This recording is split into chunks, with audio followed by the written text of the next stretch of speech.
ไม่สูงผู้เข้ามาเลยเห็นลิกไทยขอทั้งสิ่งกันเนาะตอนด่าคลิปวิดีโอตอนไหนเข้ามาเห็นจอมการเห็นลิกไทยตอนการพันสระอักษรตามสระอสระอสระเมกับเงา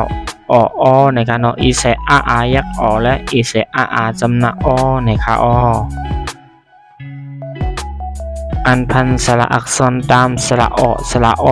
อักษรกลางเสียงกลางในกันเนาะก็ค่ะตอนดัดเสียงกลางเข้าตัวดังเสียงได้เนี่ยเอามาออกซ้อมกันกันเนาะกออ่านว่ากอกออ่านว่ากอ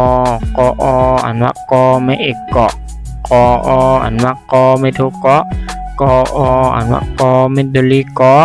กออ่านว่ากอไม่จัตวะกอเนี่ยค่ะว่าจอกอเสียงมันดีเป็นเสียงจ้าเช่นกันเนาะจออ่านว่าจออ่านว่าจอในขันเนาะว่าเอาตาโตเนาะตออ่านว่าตออ่านว่าตอในค่ะปก็บอ่านว่าบอ่านว่าปอเดี๋ยวออกเสียงด้วยกันเนาะการพันสระอักษรตามสระอสระออักษรสูงเสียงสูงในกันเนาะ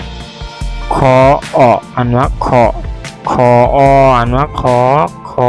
อ่านว่าคอไม่เอกคออ่านว่าคอไม่ทุกเคาะเสียงด้วยค่ะว่าทอเดี๋ยวออกว่าเสียงทอขึ้นเหมือนกันเนาะทออ่านว่าทออ่านว่าทอผมไม่ใส่ไม่เอกก็ทอเดลี่ก็ทอเสียงกันเนาะพอครับพออ่านว่าพอก็อ่านว่าพอเสียงกันเนาะชอก็เหมือนกับหอก็หอขนาดเนาะหออ่านว่าหออ่านว่าหออ่านว่าหอไม่เอกหอเสียงไม่เข้าการพันสระอักษรตามสระอสระออักษรตามเสียงแต้มนะครับเนาะนะคะตอนด่าเสียงแต้มก็เด็กมีจังหื้อในออกเสียงด้วยกันเนาะคออ่านว่าข้อค่ะคออ่านว่าข้อนี่กันเนาะคออ่านว่าคออ่านว่าคอไม่เอกเคาะคออ่านว่าคอไม่ทุกเคาะนะคะนะคะตอนด่าเสียงออกมันเดะที่ออกซึ่งไหนคะเนาะก็งอก็งออ่านว่างอ่านว่างอสิ่งนั้นขนาดเนาะก็ชอก็ชออ่านว่าชออ่านว่าชอก็นอกันละนออ่านว่านออ่านว่านออะไรกันเนาะพ่อก็พ่ออ่านว่าพ่ออ่านว่าพ่อมอก็มออ่านว่ามออ่านว่ามอรอก็รออ่านว่ารออ่านว่ารออะไรกันเนาะขาดที่ออกซ้อมเสียงตูมในลิกพยัญชนะมันจึงกันกุ้ยนะครับเนาะ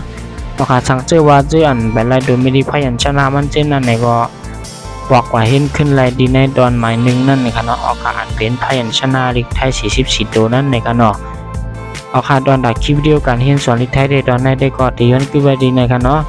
เอาค่ะเพราะว่าหมอออกเสียงมันเลยสั่งบ่งจะเลยสั่งในต้องทำต้องตักกันมาอะไรกันเนาะ